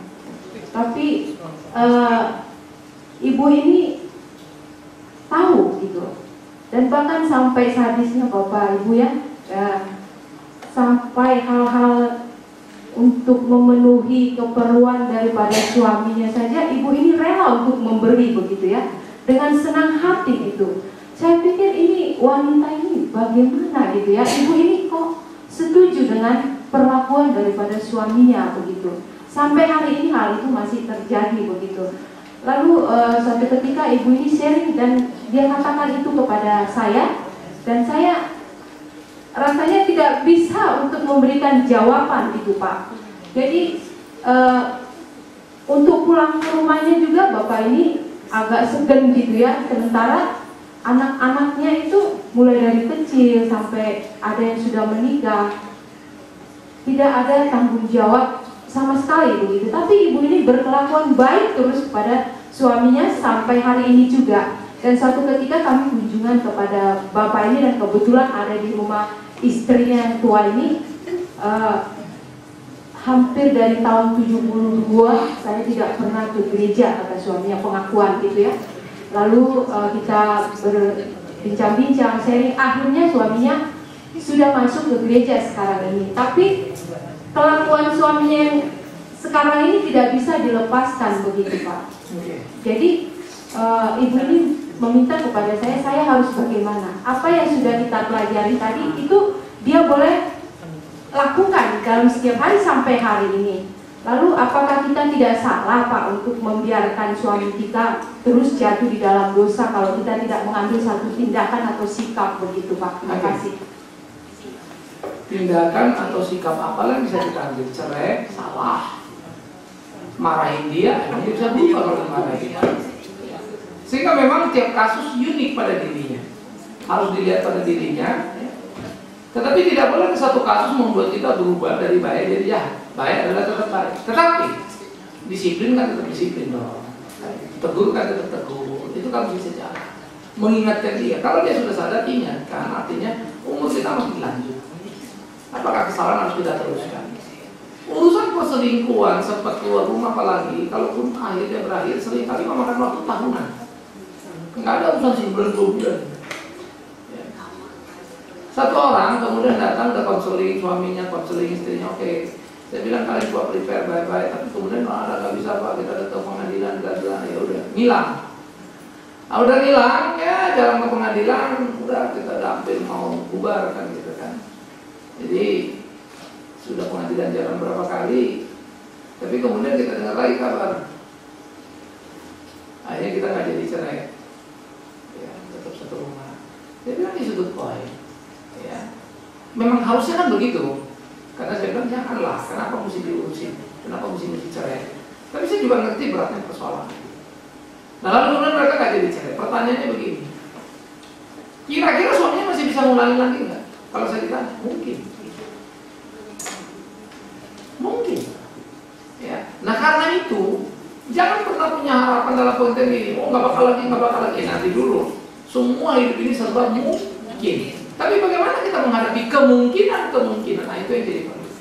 Jadi apa yang dilakukan ibu itu udah benar. Oh udah, sikap baik. Tetapi negur nggak? Itu penting. Menegur, mengingatkan. Kalau suami udah balik kerja bagus. Tapi suaminya kadang-kadang kalau bisa lepas dari situ, jangan mimpi. Itu bukan urusan sebulan 2 bulan. Kan gitu ya. Jadi jangan membuat patokan. Udah 3 tahun nih kelewatan tahun keempat, kalau kamu ini gue tinggal misalnya, nggak bisa. Ya, karena jangan bilang tahun keempat, tahun 5 kadang pun mungkin masih bisa begitu. Tetapi kebaikan istri itu percayalah pasti membuat si suami itu serba salah. Dia selingkuh dalam kelemahan yang tidak bisa dikendalikannya, tapi kebaikan yang diterimanya akan membuat dia resah. Maka rasakanlah terus suaminya dengan apa cara baik kepada dia. Lakukan apa yang semestinya. Tapi ingatkan dia selalu, Pak, ingat Tuhan. Ya, kau boleh abaikan aku karena kau boleh tipu aku dan aku bisa ketipu karena aku nggak tahu semua apa yang kamu lakukan. Tapi ingat selalu Tuhan. Ya. Kehilangan saya sebagai istri tidak seberapa. Kehilangan Tuhan itu yang luar biasa. Nah, kita berharap dia disadarkan akan ini. Tapi ingat tadi ya, kalau kesadaran berlangsung seminggu sebulan, sudah pendeta nggak perlu lagi. Ya, berapa sulitnya. Lah wong jadi pendeta khotbah pendeta berubah susah. Anggap ya. Rajin ke gereja saja kita susah, apalagi ini dari 72 nggak pernah ke gereja misalnya. Dan lebih parah lagi, yang aktif aja masih banyak yang amburadul ya. Nah itu sebab ini menjadi pertandingan kita. Nah makanya kita ketika belajar ini bukan sekedar bagaimana jadi wanita yang tahu ngerti, tapi bagaimana juga jadi wanita yang berubah. Jadi kalau dia tanya apa, ingatkan pertama kebaikan udah tepat. Yang kedua, tambahkan teguran-teguran halus untuk mengingatkan tugas tanggung jawab dia dan mengerti dengan Tuhan. Jangan sampai Tuhan yang marah. Yang ketiga, tentu keluarga di depan matanya. Ya, apa kamu mau waktu kamu tua anak-anak gak respect, gak hargai, gak mau urus karena sakit hati? Tentu kan kita jangan bikin sakit hati dong anak-anak. Ya lah. Wah, anak-anak kan sekarang kan lebih gampang kalau anak-anak. Apa kita jangan diurusin, biarin keluar dari rumah. Kan bisa begitu. Apalagi kalau ada laki mungkin ditonton bapaknya baru dia tahu itu mau kan. Jadi kita ingatkan dia akan keluarga, akan urusannya dengan Tuhan. Ya. Dan terakhir yang ketiga, ketika kita mengingatkan dia bahwa perubahan itu menjadi keharusan, kita juga harus punya kesadaran bahwa perubahan juga tidak bisa cepat. Tapi itu kita simpan dalam batin kita, sehingga terus mendoakan dia, kiranya dia ditolong Tuhan, diselamatkan Tuhan. Ya. Nah, kepahitan memang akan terjadi, tetapi itulah pilihan yang harus kita telah peduli yang bisa menguatkan diri ini. Ya. Nah, hidup ini memang tidak selalu sederhana. Ya. Jadi saya pikir itu yang ingatkan kepada dia tadi ya. Bagaimana realita ini tidak tahu kita kapan berakhirnya, tapi dia harus mengingatkan suami akan tugas tanggung jawab dan seharusnya mengingatkan suami hubungan dengan keluarga dan anak-anak dalam hal ini, mengingatkan suami dalam hubungannya dengan Tuhan. Bahwa kenikmatan sesaat itu jangan sampai menghancurkan pengharapan masa depan. Oke, yang terakhir Ibu Siti Tama.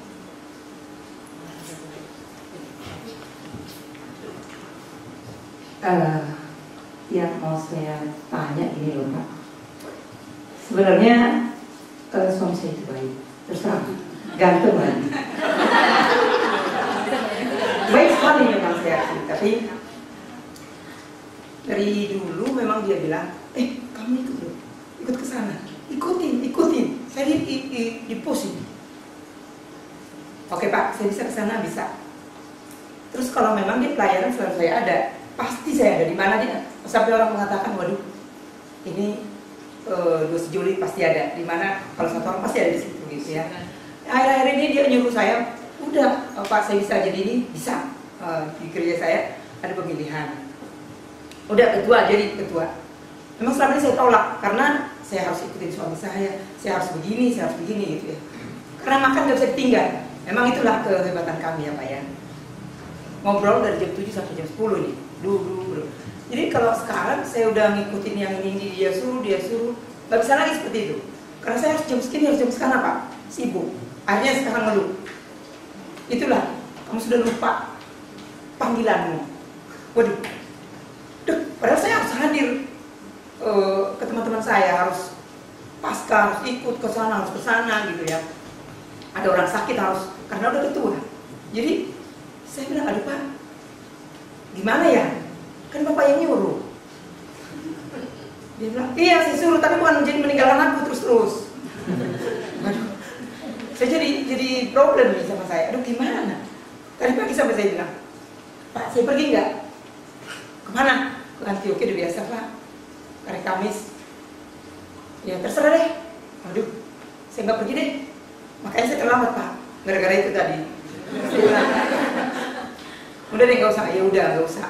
Kalau saya punya tugas loh Pak. Ya udah nggak usah. Ya tiba-tiba, udah pergi aja lah. Udah jam apa nih 10:30? 10:30 kok disuruh sih pergi? Saya bilang, nah inilah problemnya Pak.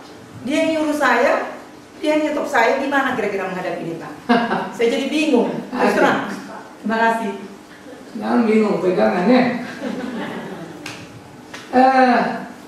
Seharusnya tidak semua apa yang dikatakan suami menjadi sesuatu yang kita iakan. Karena seringkali juga suami memberi pilihan yang pas, tapi juga bisa tidak pas. Pilihan yang kemudian dia sesali, tapi tidak bisa dia koreksi. Kan begitu. Nah, jadi kita mesti lihat pilihan-pilihan itu dengan konsekuensi dong. Mainframe kita mau di mana nih? Pola hidup kita kayak gimana nih? Kalau kita ngambil ini pasti begini. Gimana nih? Kayak gitu.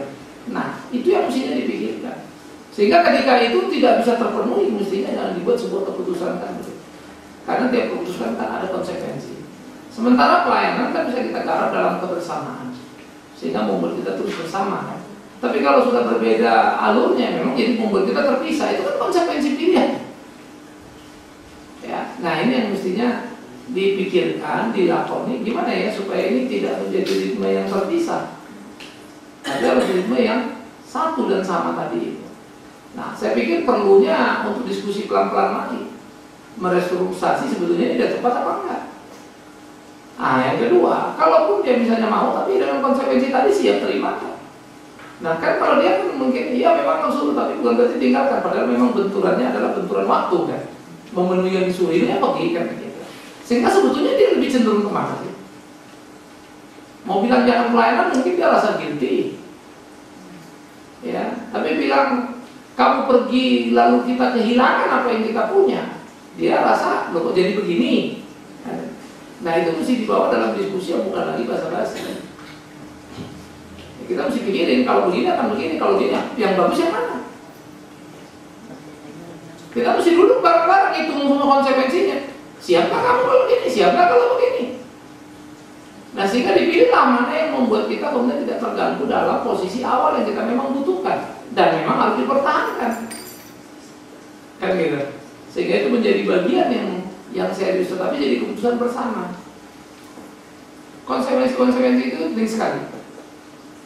Ya, itu harus dilatih.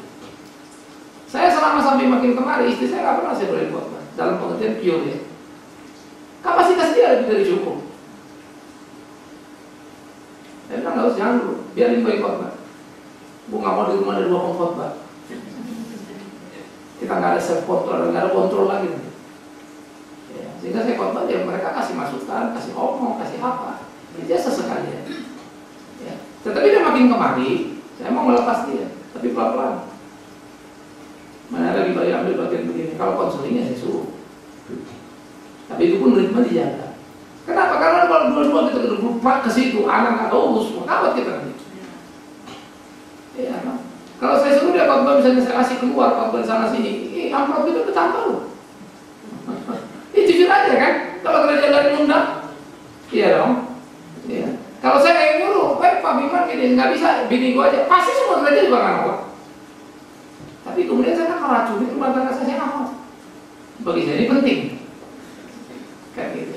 Makanya waktu dia suruh berhenti kerja pun di sini kan kita pelayanan bareng kan. Jadi tiap hari mesti ketemu kan, tiap hari pergi bareng kan. Ya dengan catatan juga kita sorotnya anak-anak udah makin gede kan. Nah jadi kita mesti ngaturin ritmenya semua kan. Kalau semuanya anak-anak sudah bersuas nanti sudah lepas dari semua masing-masing minimum sudah pada kerja misalnya, kita kan lebih banyak lagi keluar. Mau keluar kota kayak keluar negeri yang selama ini banyak saya tolak. Bahkan luar negeri pun banyak saya tolak, sorry nggak bisa. Karena saya masih banyak di Indonesia. Ya. Nah, tapi next mungkin waktunya kan udah berubah lagi kan. Jadi kita mesti ngeliat dong di mana kita bisa. Kita kan bukan Superman yang bergerak bisa semuanya. Nah itu dua kita yang kita mesti atur sehingga dengan demikian kita bisa menyikapinya dengan tepat. Jadi nggak salah gitu. Ya. Ya tapi kan sudah maksudnya gini Pak. sudah di komitmen, iya, bapaknya gini, sudah menjadi ketua di sana gitu misalnya, kan itu nggak bisa. Loh, betul, bukan masalahnya periodenya mesti dihabisin. Aduh, 2 tahun. Ya tapi ini bisa berkonsekuensi dong. Paling nggak bagus kita berhenti apapun di tengah jalan, tidak jadi citra. Kita ngomong pelayanan melayani Tuhan, tapi kamu tanggung jawab kamu aja yang sederhana segitu aja kamu nggak usah perlu pelayan apa. Susah kita akan ngomong sama orang akan bilang apa dia. Itu akan ada negatif point pada kita. Itu sebabnya apa konsekuensi yang kita pegang? Konsekuensi pilihan namanya. Jadi ya ngomong Pak gini nggak bakal lagi, tapi cukup 2 tahun, tapi nggak mungkin juga kita lepasin. Ya udahlah 2 tahun ini kita merangkak lah ini. Ya siap-siap lah, kurang-kurang kita berkencan kan ini ya. Jadi ya nanti makan malamnya diganti lah sesekali, tapi fine dine gitu. Jadi itu kalau nggak mau strateginya mesti diatur. Tapi komitmen basis sudah dibuat, jangan disesali, harus diselesaikan. Karena nggak ada yang salah dengan pelayanan. Yang salah pilihan pelayanan kita. Hati-hati ya. Tidak ada yang salah dengan pelayanan. Yang salah pilihan pelayanan kita. Maka pilihlah pelayanan yang memungkinkan kita melakukan banyak hal tanpa kemudian mengabaikan hal keluarga atau apapun yang memang kita perlukan. Saya ini pendeta. Undangan luar negeri apa yang enak sih? Goblok kan kalau main tolak-tolak terus kan. Tapi saya mesti priority gereja. Karena kadang kalau ada pasca, hari besar, iya nggak kemana, udah masih undang. Bayangkan orang Kristen di Qatar ini, minta saya untuk pimpin, saya kan nggak juga. Lupa, kita perlu Pak Bimen hadir Pak, terus mimpin terus seminar. Iya, kalau saya pergi pada tanggal itu nggak bisa ya. Beberapa yang dia minta saya keluar kota, keluar negeri, di event-event hari gereja, saya bilang sorry gereja dulu, saya ada prioritas. Ya, sebaliknya juga keluarga, maka istri saya bilang saya kalau jangan dulu, ya nggak bisa dulu, karena ada prioritas yang harus kita pilih. Kalau kita kecemplung dua-dua, cuma kayak motor muter, duit melulu kumpulin, ya gila banget, mau jadi apa kita ya? Kan gitu. Ya, jadi bagaimana memainkan peran itu? Selalu berhati-hati, jangan membuat pilihan yang kemudian merugikan diri. Ya, tapi jangan juga buat keputusan yang akhirnya harus disesali. Ya, jadi jangan berhenti, habiskan itu 2 tahun. Udah bilang Pak, nggak apa-apa lah 2 tahun ini senyummu berubah jadi keringat dingin dulu lah. Ya mau diapain? Kau yang sudah diterima, itu tanggung jawab. Tapi sesudah itu stop, udah tahu kan? Nah selama 2 tahun lakukan sebaik-baiknya, supaya aku meninggalkan bagian itu, kenangan manis itu ada. Pasti mereka akan minta lagi, tapi ya clear, tegas. Nah dari ini 2 tahun ini kader lah, cari calonnya. Siapa kira-kira bisa gantiin nanti? Wah kita akan direspek orang tinggi. Kalau pergi sendiri kan gampang. Udah saya jangan lagi ya. Tapi nggak mikirin kader, itu berat setengah mati. Ya, itu nggak gampang. Nah, kita juga mesti pikirin semuanya pengkaderannya bagaimana gitu kan. Baru kita delegate. Rasanya elegan. Ya. Oke. Ini kita beda-beda ya. Yang satu mungkin persoalan kita dalam gimana di keluarga suami begini dan begitu ya. Sementara yang satu lagi kehilangan makan malam. Tapi itulah kita punya kehidupannya.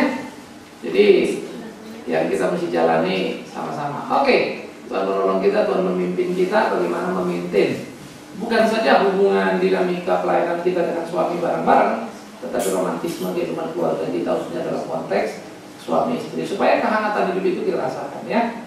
Tuhan menolong kita berdoa. Kami bersyukur dan berterima kasih kepada Tuhan yang sudah menolong kami sepanjang ibadah kami. Kami berdoa menyerahkan diri kami, hidup kami ke dalam tangan Tuhan, supaya kami sungguh boleh menjadi seperti apa yang Tuhan kehendaki, hidup memuliakan Tuhan. Berkati sertai kami di perjalanan pergumulan kehidupan kami, supaya kami boleh tampil sebagai pemenang. Demi Yesus Kristus Tuhan dan Juru Selamat yang hidup. Kami berdoa bersyukur mohon pimpinan Tuhan senantiasa. Amin.